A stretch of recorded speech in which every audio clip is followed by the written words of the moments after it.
This episode is sponsored by Medicine Based Beauty, where beauty is backed by science.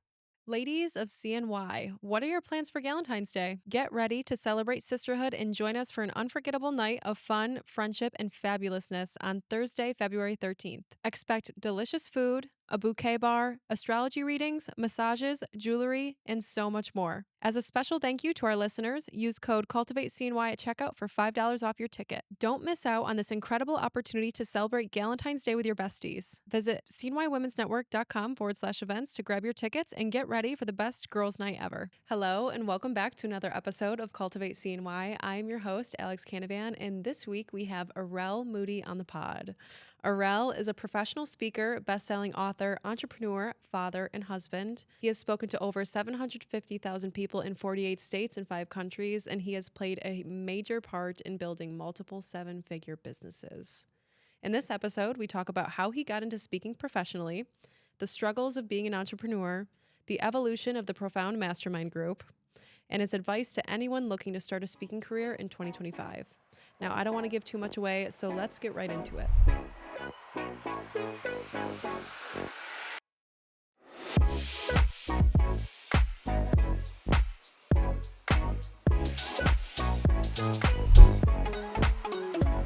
Arel Moodie, welcome to Cultivate CNY. Oh my gosh, I'm excited to be here. Thanks for having me. I'm so excited for our conversation today. You are a superstar. You have done all of the things, and we have a lot of people in this audience that probably aspire to accomplish at least some of the things that you've accomplished. So there's a lot of ground we can cover today. You are a motivational speaker. You are an entrepreneur, and you are a husband, a father, and just an overall, like I said, superstar. So let's get into speaking.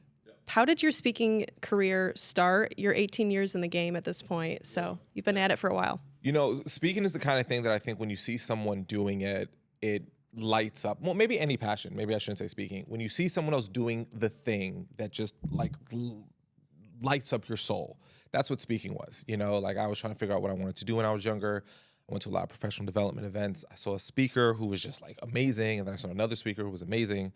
And I was like, I want to do that. But it wasn't until I actually walked up to a speaker afterwards and, you know, got the courage to have a conversation with him and said, look out for me in 20 years. I'm going to be doing this. Because I thought you had to be like, you know, a 7-year-old white guy to do it, because that's like kind of what I was seeing. But the guy that I went up to, he was older than me, but he looked like me. And I said, man, like in 20 years, I'm going to be doing it. And he said, well, why wait 20 years? Why not start now? And at the time I was 22, and I was like, well, like, no one's going to listen to me. I'm 22. And then he said something that literally gave me the courage and belief that I could start. He said, well, you know, the goal of a speaker is to take what you've done and what you know that can help people and teach it to others. Have you done anything that could help people that you could teach to others? And I was like, well, you know, and then he started asking me more questions and said, you know, I grew up in the projects in Brooklyn, New York. I grew up on welfare, you know, a lot of challenges of the inner city. Was able to go to college, president of multiple organizations. I had started business in college, had pretty decent grades. He was like, great, why don't you teach, you know, students and kids, you know, from the inner city how to do that? And I was like, is that a thing? And he's like, it's 100% a thing.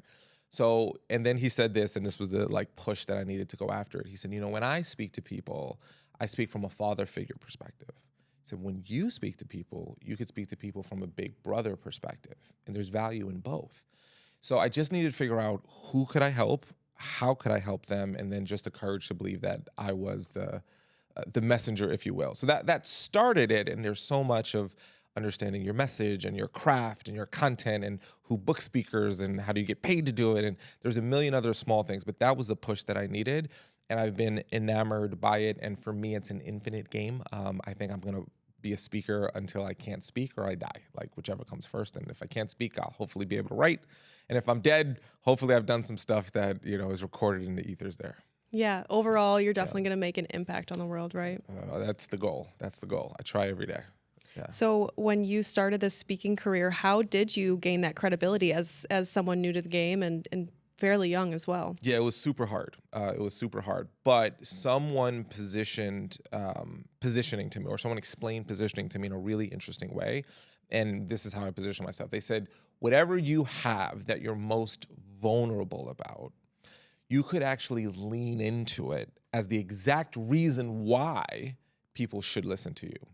So I kept saying I was inexperienced, I was young, and nobody wanted to listen to me. So this person said, no.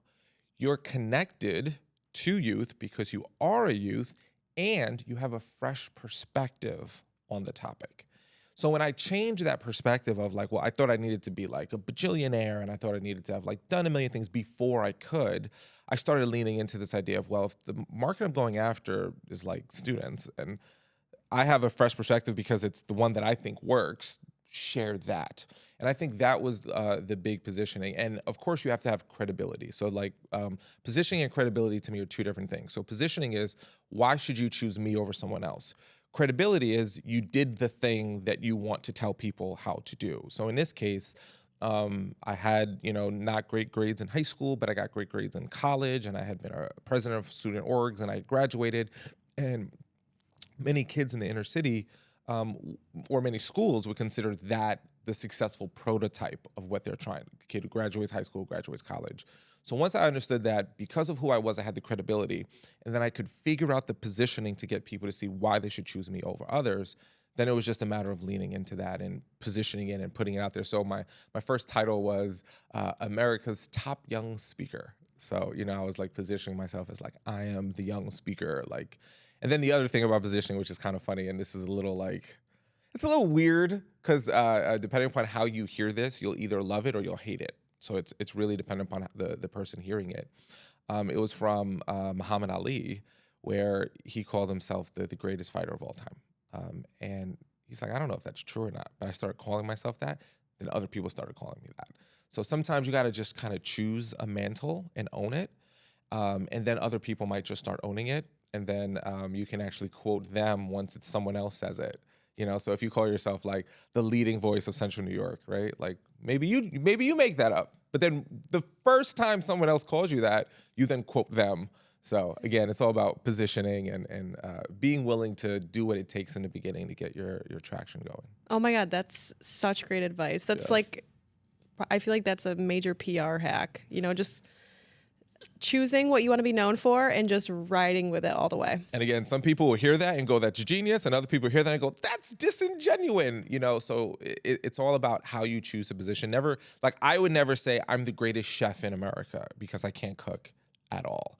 But in my head, I was like, well, I'm a pretty good speaker and I'm a young speaker. So let's lean into it. Especially when you don't have, those 20 years of experience in the business world that will make you feel validated enough to go after a speaking career, which is what you traditionally see, right? A lot of people will rack up all this experience and then they will go and mentor and speak on it.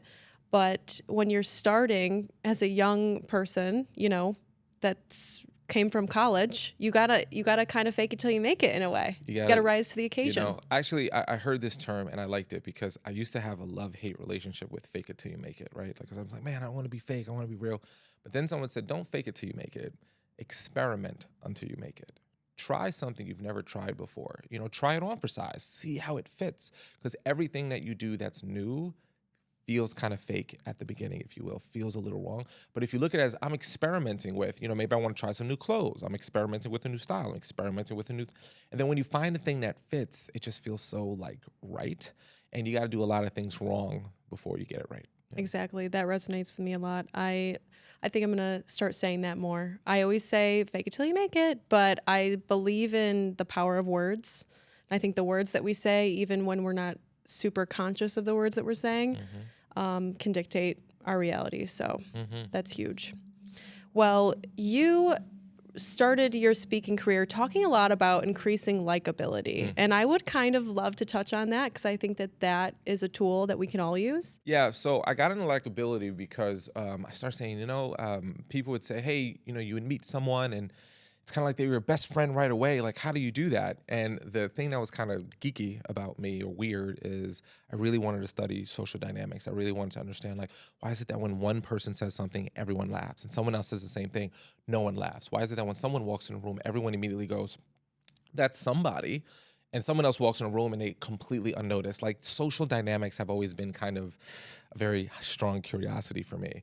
So I tried to say, well, what is that? Is it charisma? Is it the it factor? And I kind of settled on the term likability. And the idea is, I believe that apples to apples, people would rather do business with people they like. They would rather do business with people that they feel comfortable with. They'd rather do business with people that I like referring you to this person because I know you're going to, if I refer you, you're going to take care of that person.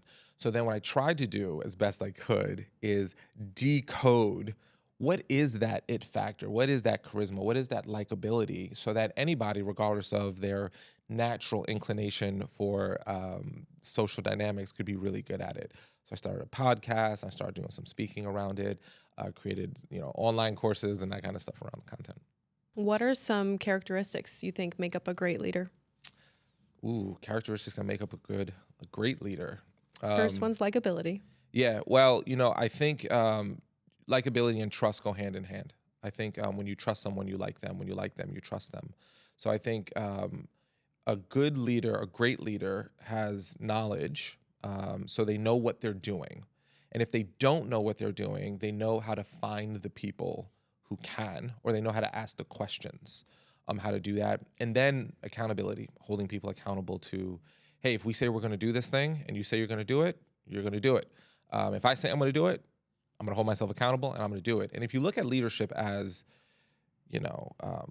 creating connections with the people you're leading, being knowledgeable on what you're doing so you know where you're going, and then holding each other accountable to get there, it kind of solves. I mean, obviously it's a very complex subject, but I think that really gets to the core of it.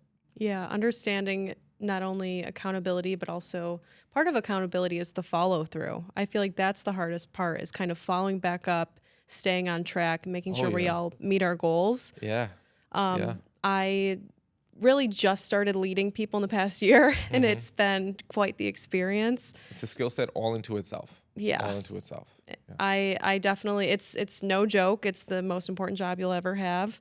What are some effective communication techniques? Yeah, ask more questions. I think what a lot of people do is they try to showcase how smart they are when they meet someone, and that actually backfires almost every time. The more evolved you get as a leader, entrepreneur, business person, the more mature you get, you actually realize the smartest people in a room ask the most questions. And they don't need to shout how smart they are. They don't need to shout how good they are. When you're kind of inexperienced and trying to exert your dominance, if you will, and prove how good you are, it's about like, well, I've done this and I've done this and I've done this and I've accomplished this and I've done this. And most people are like, I don't care. Like, at the end of the day, like, are you a good person? Can you do what you say you do? When you're around people and you can ask questions, especially when people have a skill you don't have. How did you get into this? Like, what did you learn from that? What did you take from that? I think if you ask questions, you actually position yourself to gain something from every interaction. And I think people around you appreciate it, especially because we live in a world where most people care more about what they have to say versus listening to what you have to say. So by asking questions and genuinely listening, you position yourself as a breath of fresh air, you gain something from the interaction, and you actually position yourself as, believe it or not, one of the smartest people in a room, not because of what you know, but because you ask questions. And at the end of the day, a lot of people just want to feel seen. And I feel like, going to a networking event and just being the one to ask other people about themselves instead of coming to the conversation with your business card and your pitch. That's right. It's, you're letting people feel seen, feel noticed, and they'll automatically feel more connected to you.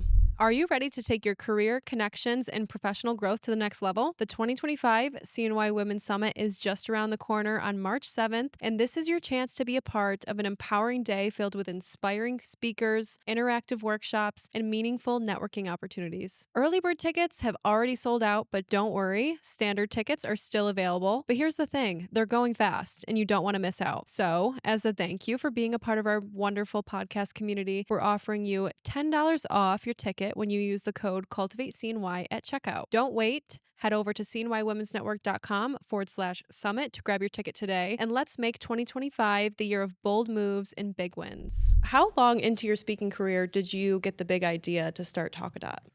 So Talkadot is relatively new. At the time of this recording, we're about 2.5 years into the game. So the tool came about as something I wish I would have had for my business. Because the challenge with speaking, for anyone who's been in speaking, is every time you give a speech, you're unemployed again. as a keynote speaker, meaning you got to get another speech. It's speaking and speaking. And every speaker most speakers that I have interacted with, and I've got to interact with thousands of speakers, just want to speak. And then if they have a passion project like research or a book they want to write or a course, they want to have the freedom to do so without feeling like under like a deadline of some sort. They just want to create freedom freely. So with speaking, a lot of people just want to speak, but you got to understand the business of speaking.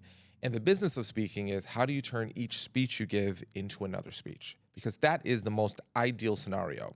Because if every time I speak, that speech begets another speech, and that speech begets another speech, then I get into this wonderful kind of pinwheel.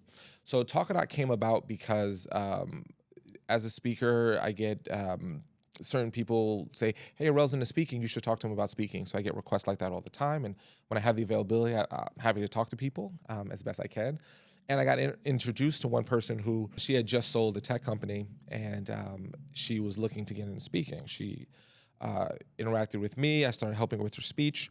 And then she started asking me questions about the business side, like, well, how do you get the speeches? How do you do it? And I was explaining to her the kind of long humdrum process of it. And she was like, well, what if we could just, fix that? What if we could make that better? I was like, well, I mean, that would be amazing. So with her going, hey, instead of accepting the problem the way that it is, what if we could innovate on that? So with that question and her skill set and my industry knowledge, we said, hey, let's figure out how to solve this problem. And we started in lots of different directions, but then Talk It Out came about, and we have thousands and thousands of users, and we're hoping to grow. We hope to be the tool to help speakers get feedback, improve their talks, turn each talk into a new talk by pulling out leads from it. Then eventually we would love to be the place that matches the perfect speaker with each event. So imagine if I'm an organization and I need a very particular kind of speaker, we have data on who's speaking and who's doing a good job with who, so we can help match those a lot more easily. So event planners take what takes months and can turn it into hopefully minutes, and speakers could just focus on doing what they love, which is speaking and creating content. Yeah. Oh my gosh. I can't wait for that tool to come out. Yeah. Speed it up. We are building towards that every day. Yeah. Well, we're getting ready for our summit, and I just spent the whole weekend researching speakers. You know the pain very well. Yes. You know the pain very well. So what would you say your biggest challenge has been getting Talk It off the ground? Oh, man. Oh, it is, a tech company is a totally different beast than anything I've ever done. So historically, I've done service-based businesses. So speaking, consulting, coaching, that kind of stuff. A software business is totally different in that I am a speaker because I am the expert, and I am sharing with an audience my expertise. When you run a tech company, you don't know anything except the hypothesis. You say, I believe this is a good idea. I don't know if it is. I believe it is. Then you've got to put it out there, and you're constantly trying to find what's called product market fit. How do I build my tool in a way that when someone comes on, it just solves the problems they need solved, it's smooth and efficient, and it works intuitively. And that is an iterative process. So in a service-based business, you kind of have the final product, if you will, and you're sharing it with people.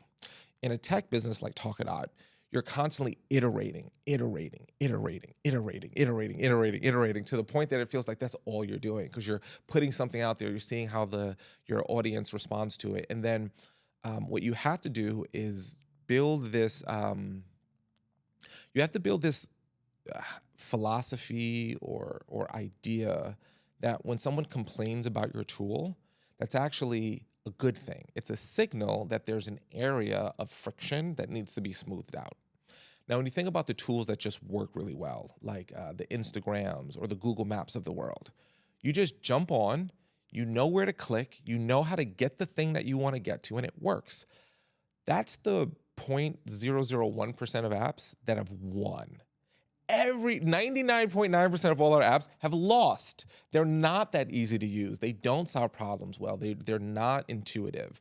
So getting to that place of product market fit is by far one of the challenges that I couldn't have even have predicted until you got there. But the constant iteration, the caring about the customers, the caring about our users, we stay very, very close to them. It allows us to be more aware of how to create that iterative process. And, we're constantly hoping that we're doing a good job and, we're continuing to grow. So as long as people keep coming in and keep giving us feedback, we'll keep taking it and doing something with it.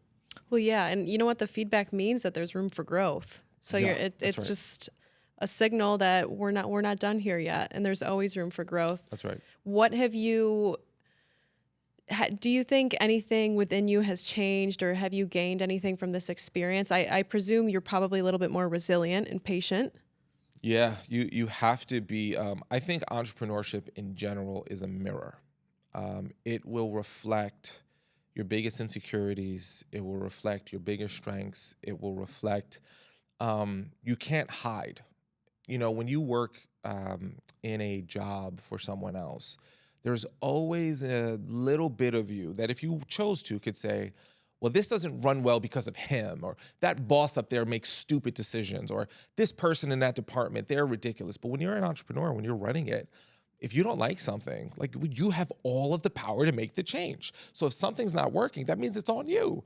And if it's on you, you have to start asking yourself, like, ooh, like, I don't know how to do this, or I don't know why this is not working. I have to, like, try to find someone, or I have to try to find the resource. So you have to just be so resilient, and you have to be willing to look in that mirror and say, like, what are the conversations I'm afraid to have? What are the realizations that, I'm not really good at this, and I have to accept that, and I'm trying to be good at it, and maybe I'm like, running east trying to see a sunset. So you have to know, like, what's the mountain you're actually trying to climb, what's the thing you can actually be good at, and where do you need, and then how do you outsource. And when you are resourced, we're bootstrapped. We've purposely chosen not to take outside funding. So bootstrapping is a whole other, like, I early in the process, I was like, oh, I understand why people take funding, because you feel like I could just throw money at this problem and solve it. But when you bootstrap, you actually have to be a lot more creative, and you have to be a lot more, like, in tuned with the problems. So the resilience, the ability to face your demons, I don't recommend entrepreneurship for everybody. You've got to be a very particular kind of person.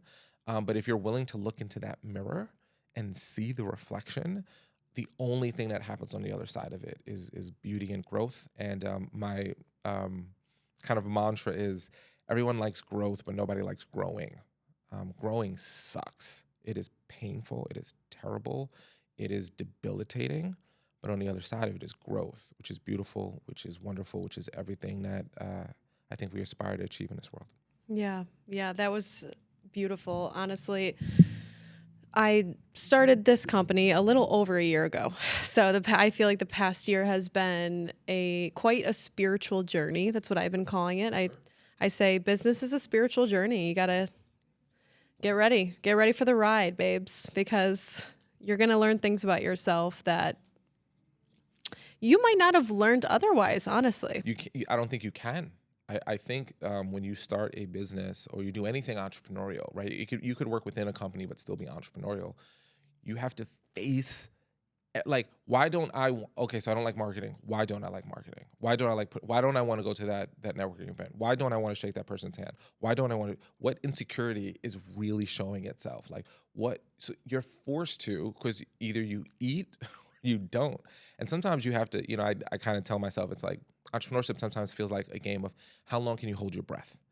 Like, how long can you keep doing something and getting no results, and keep doing it even though you're getting no results, with the hope that one day you're going to be able to stick your head above water and breathe air. And most people can't hold their breath for a long time. But if you can, you eventually get some air, and then people go, oh, well, of course your podcast is the best. Of course your media company is the best. And you're like, I was holding my breath for, like, a year and change before that happened, even longer. And that is something that you can't read in a book. You can't go to a 3-day retreat and learn. You only learn by doing. Yeah, it's day in, day out. And it really does feel like you're holding your breath. Like, lately I've been taking lots of deep breaths. I get that. Yeah. Honestly, a lot of people see the results because of social media, I think. And there's a lot of sacrifice that goes on behind the closed doors. There's sacrifices that people make with their families, with their personal lives. And I think also a lot of people don't realize that most startups aren't profitable until they hit like the 3 to 5 year mark. So Yeah, that's right. to be, day in, day out with something and not seeing the reward for it, I feel like that is what is the most humbling, but most enlightening period, because you just learn how resilient you can be. And I also think that that's why you have to be convinced and you have to love what you're doing. If you want to know who you really are, go start anything. Start anything and be fully responsible for the success or failure of it. It will force you. All the times you've ever been a part of an organization, you point fingers at people, be like, well, how come that cake's not in a refrigerator? Like, everyone should know cake goes in a refrigerator if you're doing like an in-person event. Because you're like, I'm dealing with 70,000 data points to make this thing happen, and I miss that. But that's the one thing that you observe. So when you start something, you start realizing how much sacrifice, how much knowledge, how difficult it is, how many balls are in the air, and it's your job to keep count of all of them. It's honestly the best and worst thing in the world. It is the best and worst. The only thing I can compare it to now is parenting. I have 2 sons. I love my sons. They are the greatest joy in my life. And it is, the most work you will ever put into another person, because everything you do, they're watching. And you're constantly, with my kids, sometimes I'm like, did I emotionally scar them or did I make them tough? I don't know. Who can tell me, right? Like, I don't know. I'm trying to be supportive, but yet make them very strong, and in business it's the same thing. Like, I'm trying to grow something and I'm trying to make it like work, but I'm also trying to like be the best version of myself, and sometimes like you have to sacrifice a ton. And people hear that term, and you brought it up. It takes a lot of sacrifice. And I think people who've not done something go, yeah, of course it takes sacrifice. But it's like, but do you know what sacrifice feels like? Do you know what it means? Like, and if someone wants to know what sacrifice, like if someone hasn't started a business and they're like, but Arel, how do I figure out how to do something like sacrifice? Don't eat for 48 hours and just drink water, right? I'm not a doctor. Don't follow this as medical advice, and don't necessarily do this if you're like, Arel told me to do this. Like, if you have medical conditions and all that stuff, like, I'm not a doctor. But what I'm saying is, sacrifice is the idea of saying, I'm going to drink water for 48 hours, no food, and see what that feels like. Go around to dinners with friends at restaurants, watch them eat food, and don't eat food for 48 hours, right? Go to the fridge, open it up, close the door. And that like struggle and that like, oh my gosh, this is hard. And you feel like you're gonna die. But as long as you're a healthy person, you won't in 48 hours, as long as you drink water. It's a great way to get a little, and if you can't do that, well then like, why? Like, what's stopping you? What's that part that broke in you? What's that thing that felt like I couldn't do it? And then that to me is a very analogous element to entrepreneurship, because you start going, well, okay, there's millions of people that could fast right now for 48 hours. How come I couldn't? What was it that was weak in me? What was it that gave up? Was it a fear? Was it, I think I'm going to die? Because you're like, all science shows, like if you're healthy, if you have a medical, again, I just want to stress, if you have a medical condition, do not follow my advice, right? If you're a healthy person, you can go 48 hours with just water. But if you can't, like, what is that? Like, what is that part of you? What is that part of you that just doesn't have it in you to do it? And entrepreneurship will do that in numerous categories.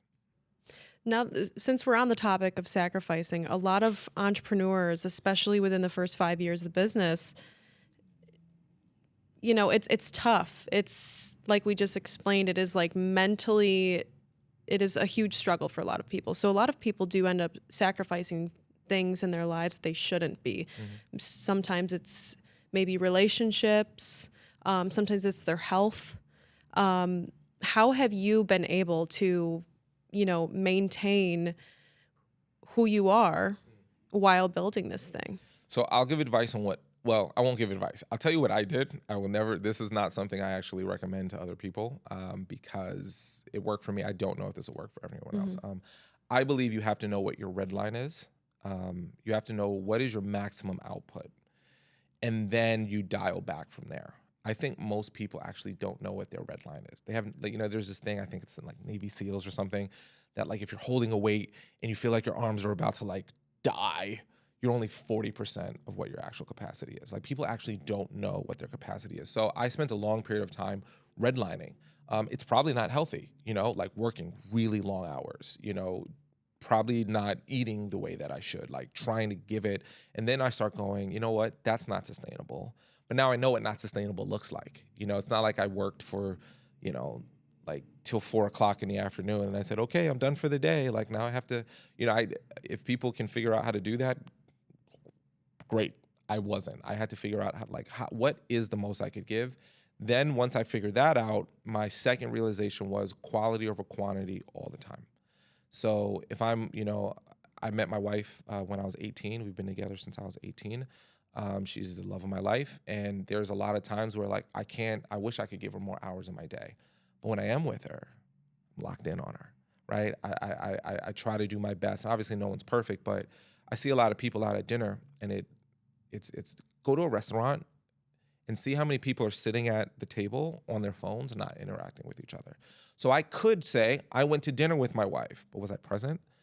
So I try to do quality over quantity. When I hang out with my kids, I might travel for like a week at a time. But when I come home, I'm locked in on them. Like what are we gonna do? And again, I'm not gonna nail that 24/7. I'm not gonna nail it. But I think that if you look at what your red line is and then dial back a little bit, when you are with friends, family, it's quality, not quantity. So like make the time really matter when you're with them versus trying to have a bunch of time. And then things you can control health-wise. If you're drinking soda all day, drink seltzer, drink water. If you're not eating, don't make it chips when you do decide to eat. So just like little things you can do health-wise. But it's always easier to grab something in packaged food, and to me, the thing I'm still working on, my like Mount Everest is sleep, like getting more sleep. All research shows it's the best. It's free. Nothing is there. You could be there's no supplement you can take, there's no food you can eat that will have the instant benefit that sleep does. And I still will push sleep back more than anything else. So I'm in a phase of my life now where I'm trying to actually optimize sleep and maximize it. And that's been the thing that I've not done a good job of. You know what? I feel like that's the only thing I can't relate to people on because I sleep like 9 hours a It's the night. best. But You must that's feel my so good when you wake non-negotiable. up, though. You must wake up feeling like I'm ready to take on the world. I could probably sleep for like 10 hours a night, but we all have our non-negotiables and that's mine. I admire If that. if I don't get enough sleep, I'm just not able to do the things I need to do. But, when you're building something day in, day out, and also if you're not seeing a reward for it right off the bat, it can be really hard to show up in the way that you want to show up. It can be really hard even to regulate your emotions and to communicate your needs, especially if you are a leader that never really got to have needs and now all of a sudden you need to advocate for yourself. That's the hardest part.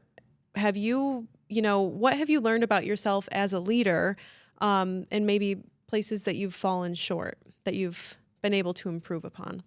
Yeah, I fall short in details. I am notoriously not good at seeing small details and keeping track of things. And as a leader, you have to kind of know like where you shine and where you don't. In the beginning, I don't think you do. I think you have to try lots of things and see what feels comfortable and what feels good.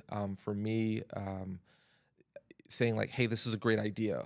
And then making sure that it gets documented and that it doesn't not just get like, so for example, some people create documents and then they just like live on a digital shelf and nobody revisits that document. And I've been very guilty of that. So I think being aware of where problems show up in your life will give you a signal of this is an area where I am either not strong or this is an area that I need to actually get better at. And I actually personally am at a place now where I believe you actually can't be great at everything. I tried. I really gave it my best effort. And there's lots of things I am not gonna be good at. I am just not. So you either have to start saying, how do I build a system that works for my brain? How do I get people around me that will be like empathetic when you mess up on those things? because there's going to be, I'm sure I've caused an incredible amount of stress to my teammates for dropping balls on minutia, that for other people, it's clear as day. So there's certain things that you will try to get better at and you won't. And there's certain things that you just have to accept, like, maybe this isn't the hill I should climb right now. Maybe I need to figure out a different way, or maybe I need to say, like, I'm never going to climb that hill. So could I succeed without that skill set? And you'll be surprised that if you're really good at like one or two things, you could probably succeed. You just have to build the people, the things around you, and that's a forever process. Yeah, I feel like that's the hardest part, is finding the right people. It's tough. But It's tough. But when you do, they're just amazing. a lot of self-awareness needed to get out of your own way. I think a lot of people go into business for something, or they pursue entrepreneurship because they feel like they're just really good at either something or really good at a lot of things. But as you know, the sooner you find out what you're not good at and create a plan for that, the better off you'll be. Yep. So there are a lot of aspiring speakers in our audience. I know so many women that want to start a speaking career, or maybe, add that on to their repertoire. What advice would you give to someone who's looking to start a speaking career in 2025? Yeah. So there's two pathways to go down this answer, right? And they're two very different, but two equally as important pathways. So there's craft and then there's business, right? So on the craft side, you have to have a message that actually solves a problem, right? And what I realize is there's a distinction to this, because we hear this all the time: businesses solve problems. As a speaker, if you want to succeed as a speaker, you have to solve an organizational problem. And that's a distinction that I think a lot of people miss out on. So for example, if I want to teach someone how to start their own business, as an example, like I want to be the person that says, like, I'm going to teach you how to quit your job and start a business. Okay, great.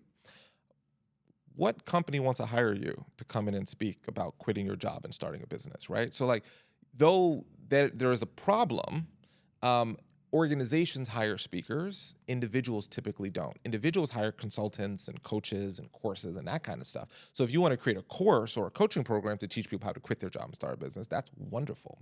But as a speaker, you've got to solve a problem that an organization has. And if that problem is valuable enough that an organization will pay for it, because there's a lot of people who speak for free and can't ever really cross over into getting paid to speak.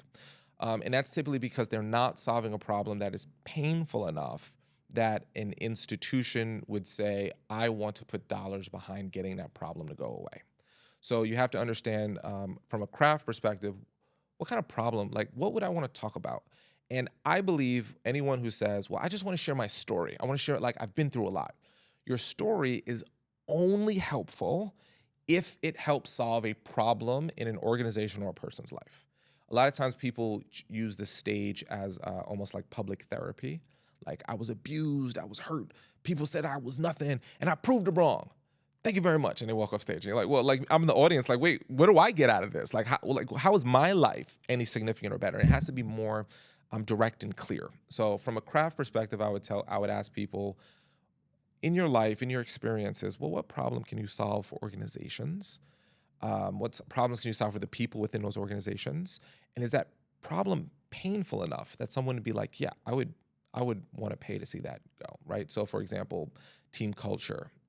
People can't keep people working a job nowadays, right? People, back in the day, people would stick with the same job for 20 years. Now it's, people jump the first sight. So if you could say, like, here's how you create a culture where people don't want to jump and they actually want to stay. And it's not based on how much you pay them. It's based on other things. Well, then, a company might go, listen, every time someone leaves, we got to get a headhunter we got to pay them a bunch of money, and then we got to train someone. And you know how long it takes to train someone just to get them up to speed, just to have them leave in 6 months, right? Like, that's a big pain, So that's how you want to start thinking about what are organizational pain. So that's the craft side.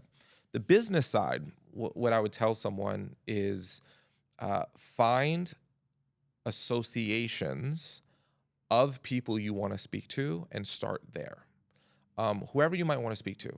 If I want to speak to women business, right? So like we're CNY Women's Network. So maybe I'm a woman who's listening to this who says, you know what? I want to help women be successful. Well, I want to look for what are the associations that professional women are a part of. Because everyone's a part of some association. We're paying dues to some membership-based organization. Every membership-based organization has an annual conference. That's what every association does.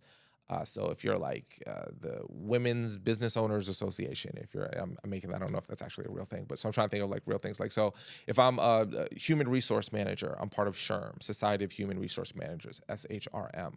So if I want to target HR people, because I want to help them do their human resources, more efficiently, well, all HR people most likely are a part of SHRM. SHRM has state chapters all over the country. Each one of these SHRMs has an annual conference. So your job is to figure out, how do I submit a proposal? Who do I email? How do I position myself to be a speaker at that association's annual conference? And the reason why you want to speak at the annual conference is because if you do a good job, all of the people in the audience work for businesses. So if I am a HR professional in the audience of a SHRM conference and you come out and do this incredible presentation, I'm going to go, we got to bring her in our company. She's got to speak at our company. Like, she needs to be a part of ours. And then that's how you start building your client list and start building it up. So whoever you want to speak to, you find the association, you find out when their annual conference is, speak at that. And that's where you're going to start building your client base. So if I could do two things in 2025 to get started, I would first make sure that my message solves a problem that organizations have that are painful enough that they'd want to pay for. And once I can kind of figure that out, I'm looking for the associations that these people are part of and speaking at their annual conference so I can build clients from the people in the room. And when it comes to, so what if they live in rural middle America and there's the CNY Women's Summit isn't happening anywhere near them? What about marketing yourself online? I know the landscape is so much more vast since you've started 18 years ago. We have TikTok now, of course, Instagram. But I know that Talkadot really helps speakers with this aspect. That's right. So how should a speaker be marketing themselves digitally? Yeah, so you want to position your content in an area of expertise, right? So number one, just content, post content that is relevant to what you talk about. However, I want to give a warning from my experience. I've seen thousands of speakers. I've seen the people who do well and the people who fail. For many people, not all, but for many people, posting content on social media is fun. And it feels like you're actually working and doing stuff and accomplishing things. So you're sitting there and you're making these social media graphics and you're making these really cool videos and you're posting it. If you want to get booked to speak, that is more of, let's call it a vitamin and not a painkiller. It's good. It's helpful. Vitamin C is important, but it's not like if I broke my leg, I wanted Novocaine, right? Like Novocaine is a painkiller. It's a totally different need. So what I would say is most beneficial is you've got to create credibility that if I Googled you, I would know that you speak on the thing that you say you speak on. Okay. So I got to have some content that's very important. What actually is going to get people to get booked, though, whether I live in rural, central New York, I can live in a very, very small town. I need to make sure that the organizations that could book me know that I exist. And a lot of that is actually outbound. So with Talkadot, when you speak, you put up a QR code, your audience scans the QR code, they give you feedback. That feedback then gets turned into graphs and images that you can share, quantitative data, so actually what was my impact, then qualitative, which is testimonials, but I also pull out anyone in that audience who could potentially book me to speak, and they identify themselves, and I get them into a list. So what I can do with Talkadot now is I can actually demonstrate my expertise. I can post on social media, not just content, but here is the actual effectiveness of my talks, right? So that's important to post. But I also am a big advocate of I call it, I don't know if it's whatever. I'll just say, I don't think it's an offensive term because we live in a world where you can say something wrong and get canceled. And I don't think it's right. There's farming, there's hunting. And I know sometimes people are like, oh, hunting, I'm a vegan, don't kill animals. But just hear the concept of it, right? There's farming and there's hunting. I think posting media content on social media is farming. It's the long game. It's like, I'm going to plant a seed now and 6 months later might turn into something. Hunting is like, I'm going to go kill a deer today. So hunting activity is like finding those associations. And I could live in, like a place like Homer, New York, which is not like the most well-known place in the world, but a wonderful place.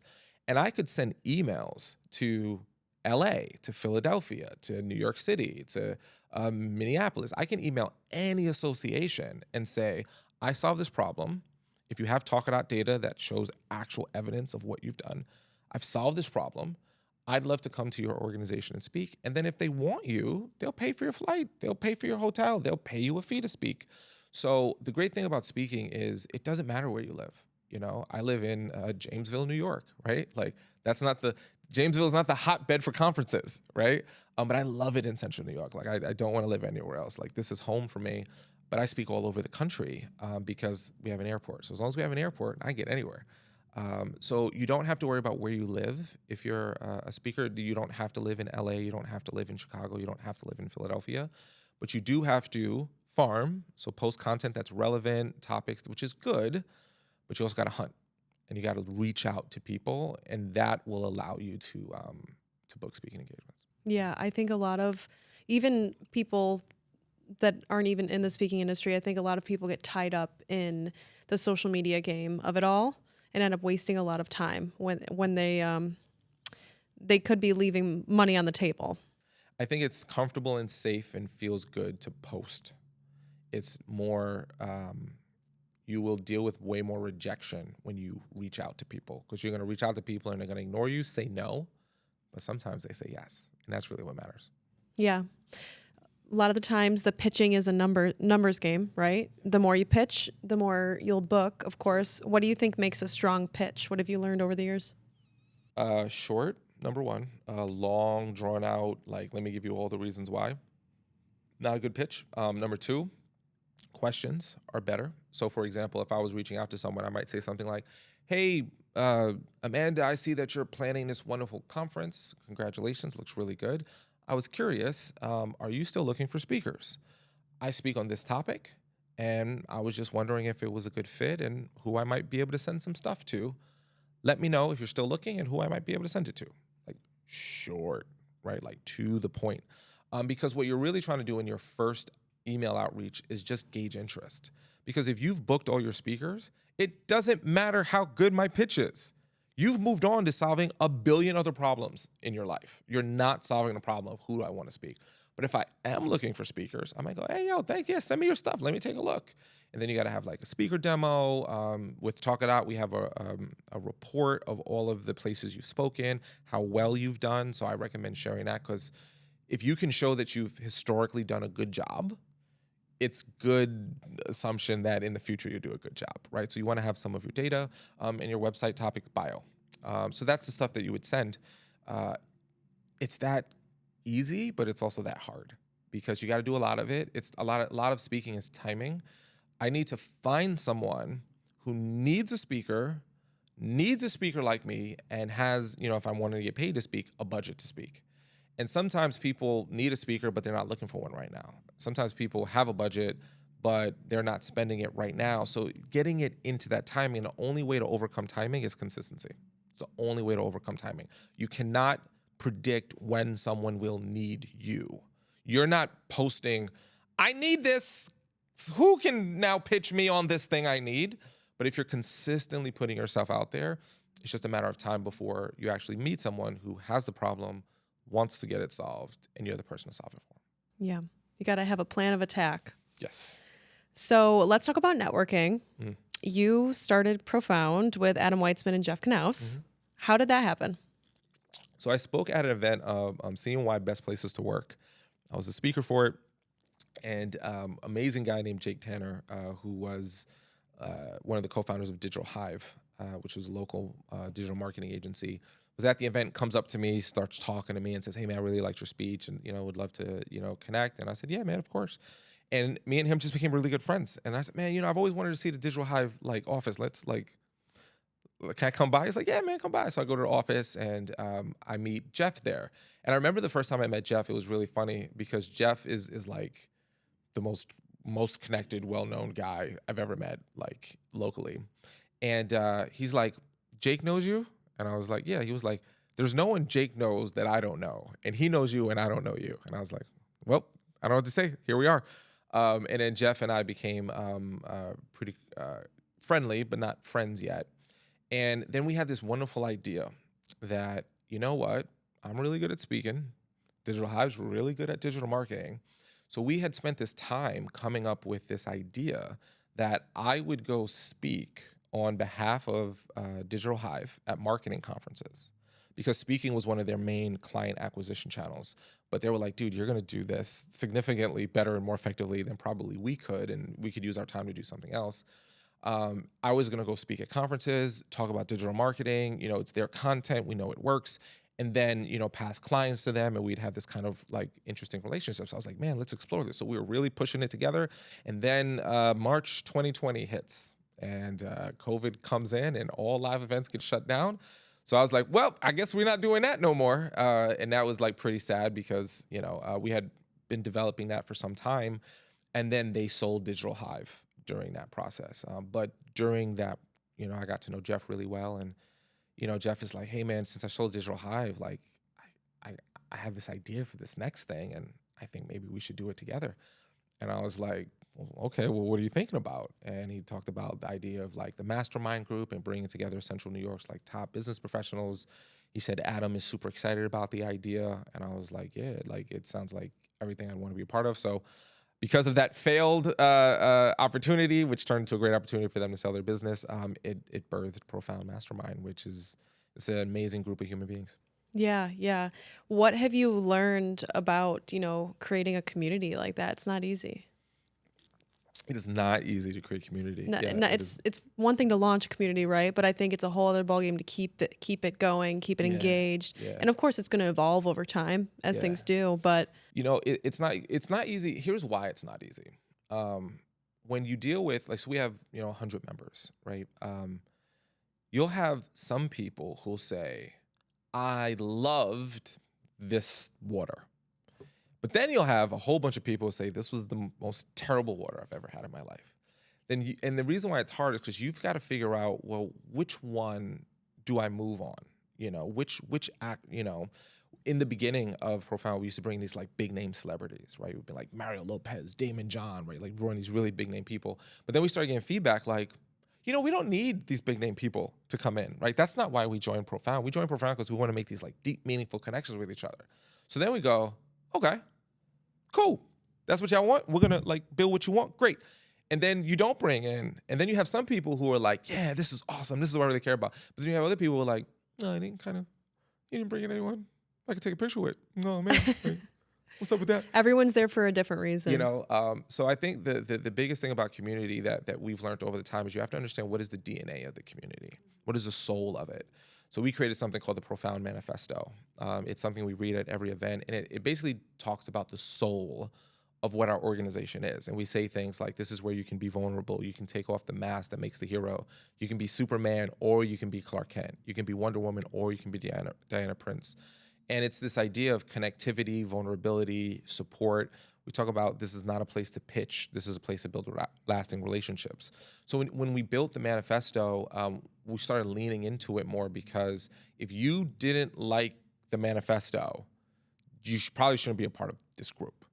And we should build things off of the soul of what we're trying to build. And I think that's where we started going. And, you know, Profound has evolved into a incredible member-led nonprofit organization now. And I think that's part of the evolution of it, is leaning into the soul of. So you can get very distracted because someone's like, I hate brownies. I love brownies. I want to go travel places. I want everything to be local. And you can kind of like, oh man, what's the best fit?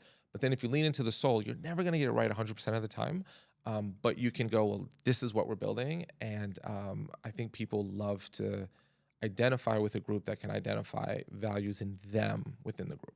Yeah, yeah. We just launched our membership community this past March at our recent summit, and it's definitely been a huge learning experience. I think I went into it thinking that we are going to do this one thing, and even within the past 8 months, it's turned into something completely different. But I'm so happy. Yeah. But it's very humbling too, because I mean, to start a community, your whole job is to meet people's needs, whatever they may be.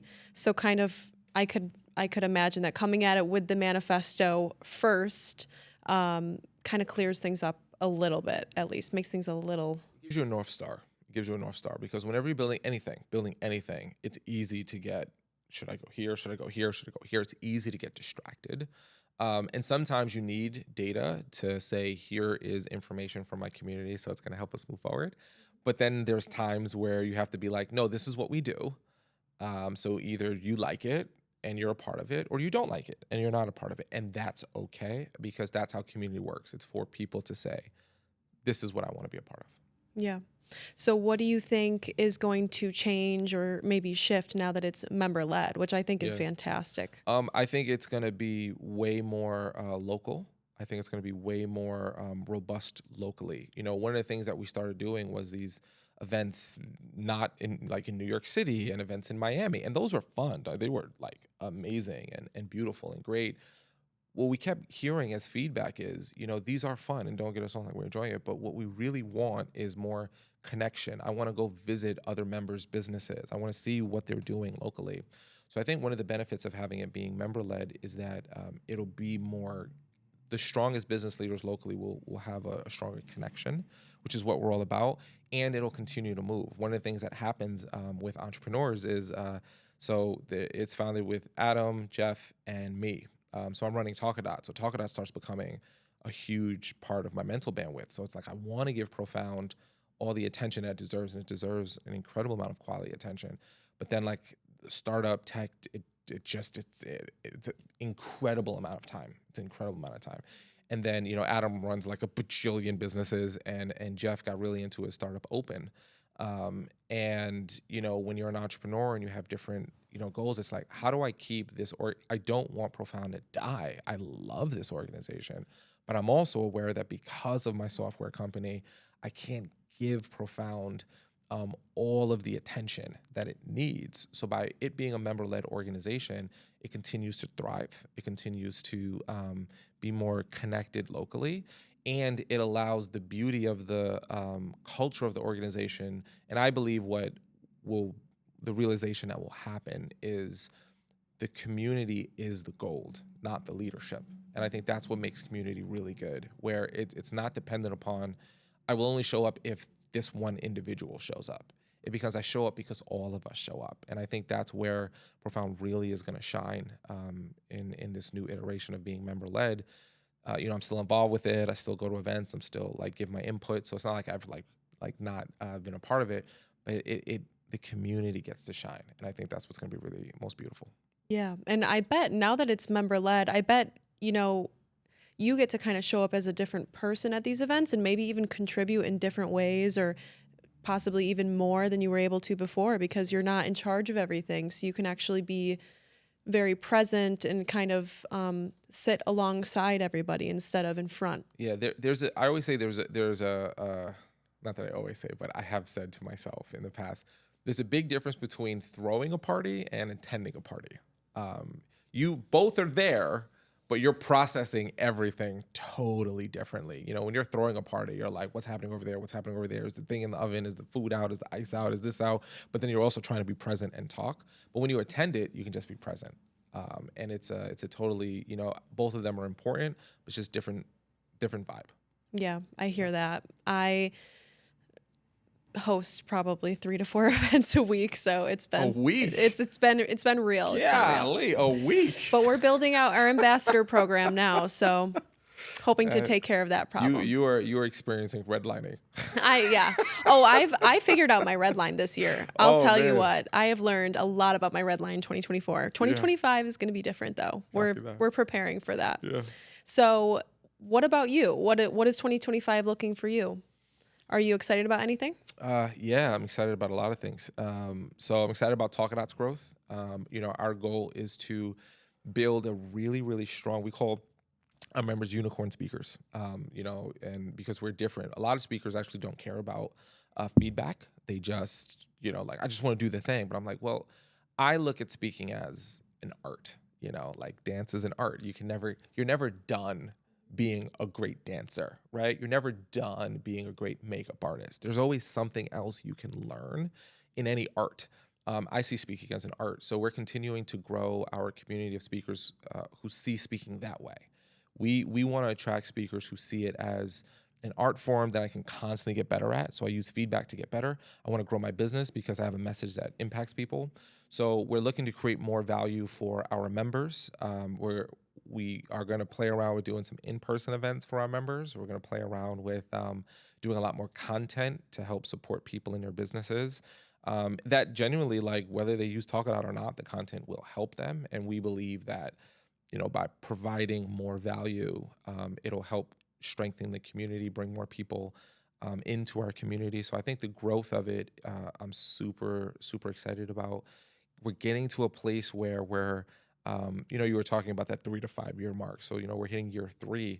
So things are starting to feel not at all that we have to slow down on the gas pedal, but they're feeling more, I know where we're going. I know what we're doing. We got a good team. And now we just got to continue to, execute, where you're kind of, the first 2 years, you're just like, what am I doing? I think I know what I'm doing, but Lord have mercy, I don't. So it's that idea of like just running the playbook, which is a lot of fun versus trying to figure out what the playbook is. And I'm really excited about those kinds of things. Yeah, that's so exciting. I can't wait to see Talkadot continue to grow. Thank you. If anyone wants to learn more about Talkadot or simply get in touch with you, where can they reach you?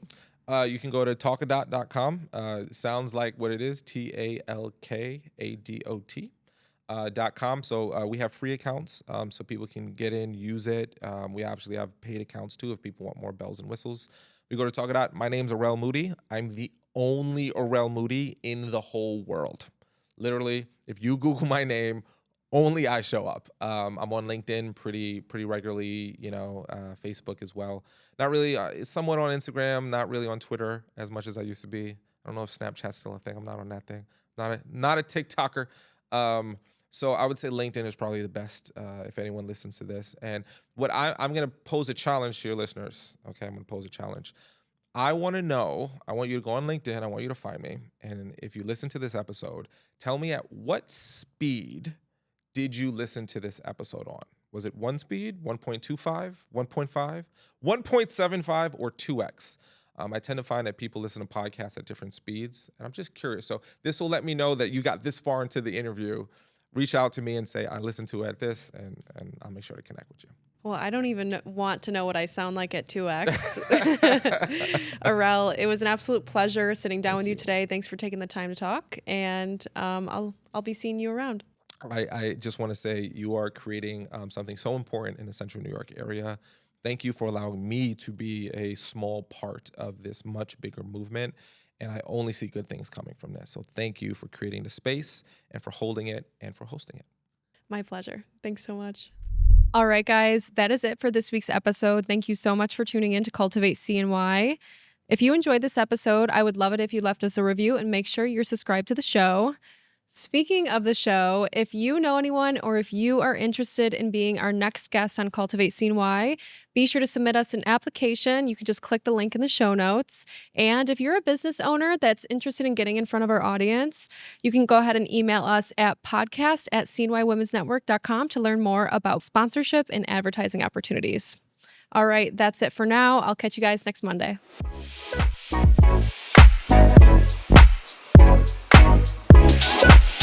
Thank you.